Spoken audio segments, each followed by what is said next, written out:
Hey everyone, this is Sanjay Parya and today we'll talk about which programming languages get used at hackathons the most. Picking a programming languages to learn can be a stressful task and the trendy language at any given point isn't necessarily the one that people will care about in a year.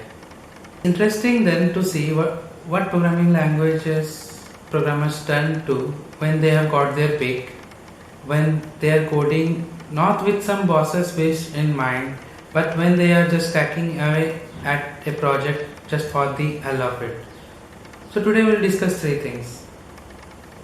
What mobile platforms show up at hackathons, what programming languages most people use, and what APIs people use most often.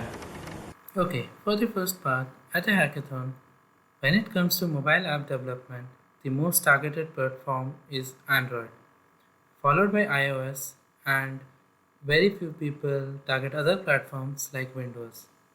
For Android apps, most popularly used languages are Kotlin and Java.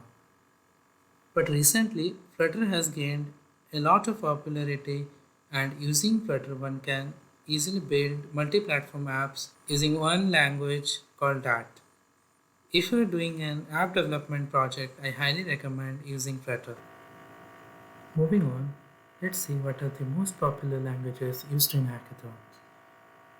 At the top, there is HTML, CSS, and JavaScript.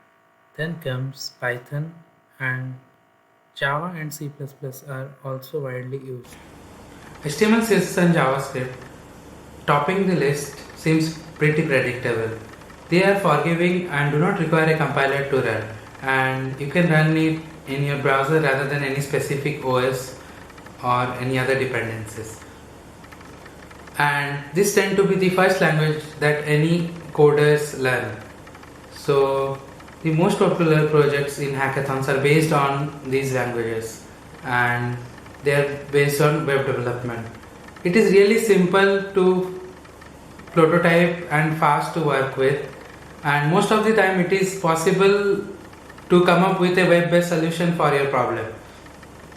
When doing web development, it is really handy when you have a good knowledge of JavaScript.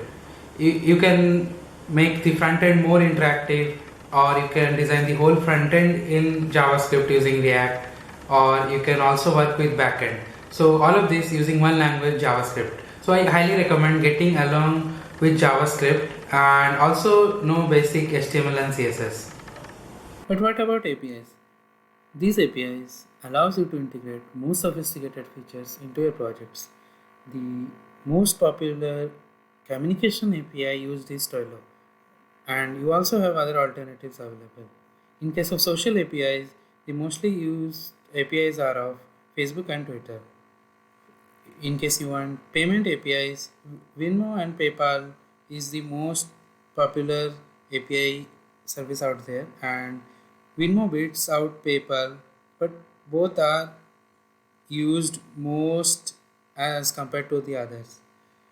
In case of Geo APIs, as you all know, Google Map dominates the geo category, as most would already assume. In case you want to use music APIs, there is Spotify, and for app frameworks, there is Node.js, Flask, AngularJS, and other options.